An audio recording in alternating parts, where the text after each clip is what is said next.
I look back and I just wonder, what were we thinking? What was I thinking?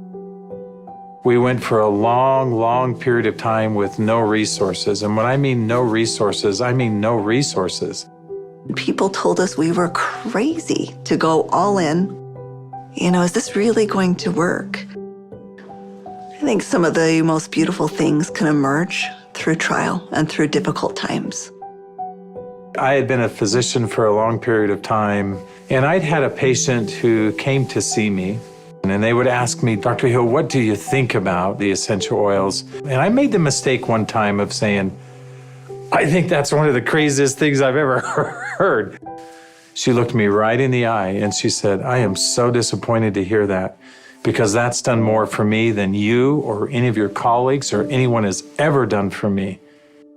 And it intrigued me. And over time, I became more intrigued. I became involved with essential oils. And now for the last several decades, this is all that I have focused on and all that I have done. I remember when I first came into the essential oil industry, I thought they were voodoo oils. I thought they were really, really strange.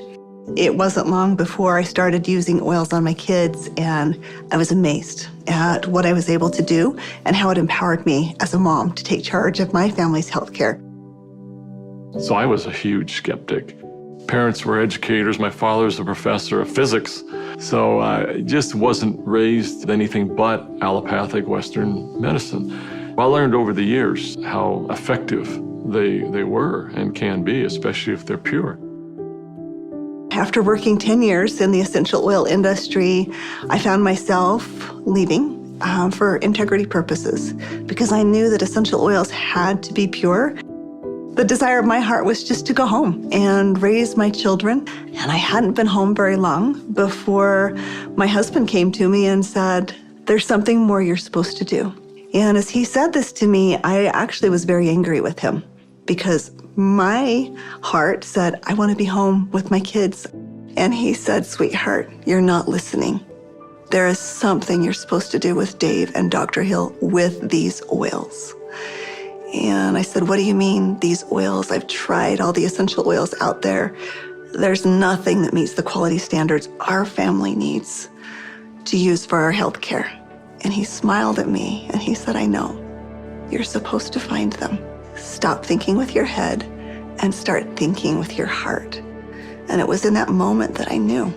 It all came together and I had such a grand vision of going out and finding the world's most pure, most potent essential oils and educating mothers like me how to take charge of their health care. So it was in that moment before fear took over that I picked up the phone and I called Dave. And Emily Wright called me at the time and just said, what if we could go out and source the most pure essential oils on the planet and bring them to the world in a mainstream fashion? And he got really emotional. And Dave doesn't get emotional. And actually it was that right then and there. That was the genesis for me. And I just kind of felt strongly like, yeah, we're going to start a company. So I hung up the phone with Dave. I picked up the phone and I called Dr. Hill. And as I called him, I still remember he kind of giggled. And I said, Doc, this isn't funny. I'm serious about this. What if we could go out and find these pure oils like we've always wanted to do? And what if we could educate people to really understand the power behind these oils? And he said, no, Emily, I'm not laughing because I think your idea is crazy.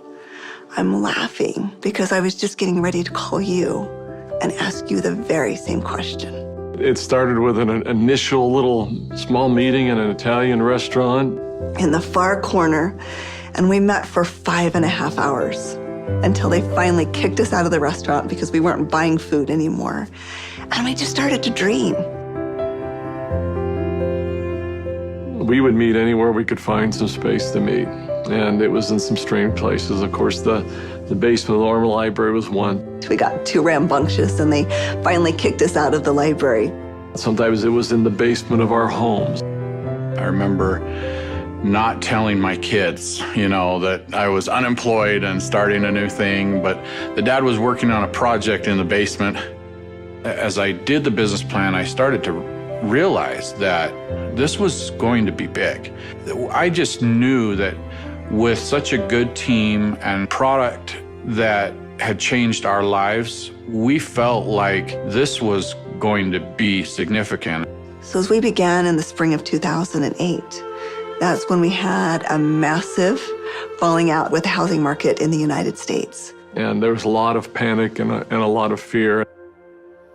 We looked at starting this company. The first thing you think is, I got to raise money. I've got to get capital. And we set out to do that initially. And actually ended up, the four of us, back in New York City, visiting with some very high-profile people. And as we gathered together that next morning at that conference table, and we've got, all of these Manhattan-style managers that are meeting with us, and they quizzed us for hours.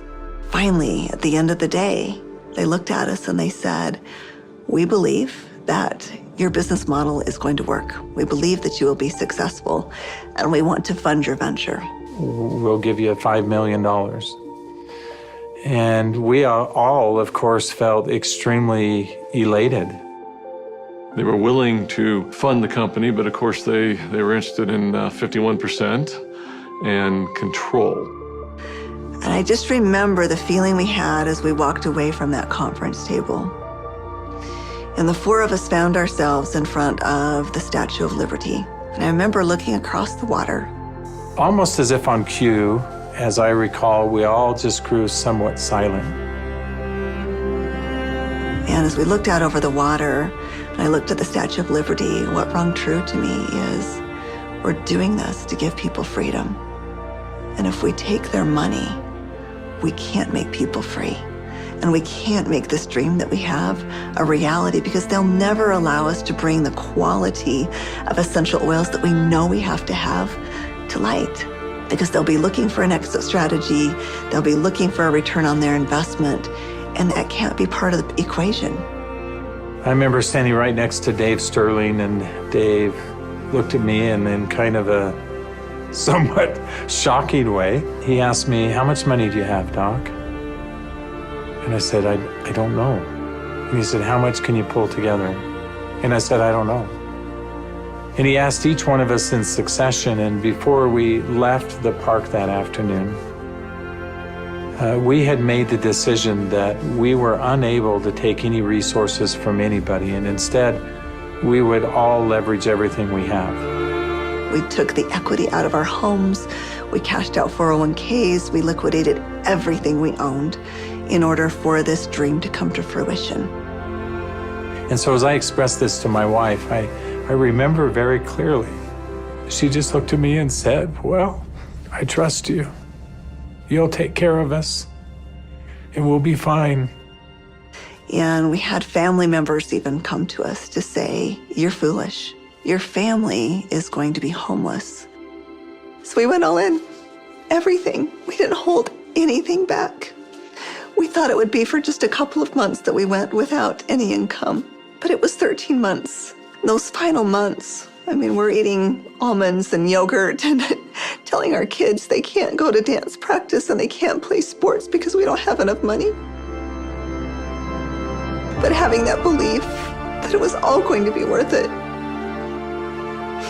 And I remember a day that we had $5,000 left in our account. $5,000 because we had just put together this big oil order. And we didn't know how we were going to make payroll. We didn't know how we were going to make commissions.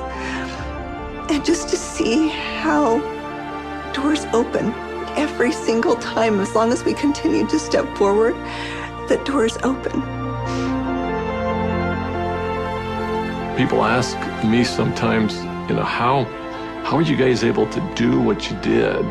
And, but everybody rolled their sleeves up and we did every job. We did this job, this job, this job. I was supposed to go out and find these precious oils. So as I started calling people, every single person would say, "Of course, our oils are 100% pure." And that's when I realized almost all essential oils that are sold out there are sold through brokers. These brokers were very smart people, often having very sophisticated labs. And the oils were almost always changed. Most were not pure. Most were synthetically created I had probably 100+ different samples that had been sent to my home. And every time we would meet, Dave, Dr. Hill would say, Emily, have you found the oils yet? I'd have to say, not yet. Like, are we going down the right path? Is this really what we're supposed to do? And I remember one beautiful day, I opened up my doorstep and 5 oils showed up all in the same day. It was frankincense, lavender, tea tree, lemon, and peppermint. As I smelled these bottles, I called up Dave and I called up Dr. Hill and I said, I found the oils. They said, don't you dare open them until we're all together. We knew that these oils were absolutely pure, and it gave us just enough confidence, just enough faith to continue stepping forward. I remember that first discussion we had. We talked about the culture of the company. What type of soul do we want Doterra to have? And we realized that these oils are experiential. And we realized it had to be a person-to-person model. We had to bring people together. We've got to have a culture of giving back. We have to have a culture of caring. Locking arms with the people who are putting the seeds in the ground, who are harvesting these products. It's making sure that their needs are met. As I look back on it today with Doterra, it's overwhelming to me to see the impact it is around the world. There was a lot of sacrifice, but again, those are days we look back on, with some pride. Sacrifice is a really important piece in setting the foundation. Today, we've empowered nearly 8 million families all around the globe. We're now filling 315,000 bottles of oil every single day.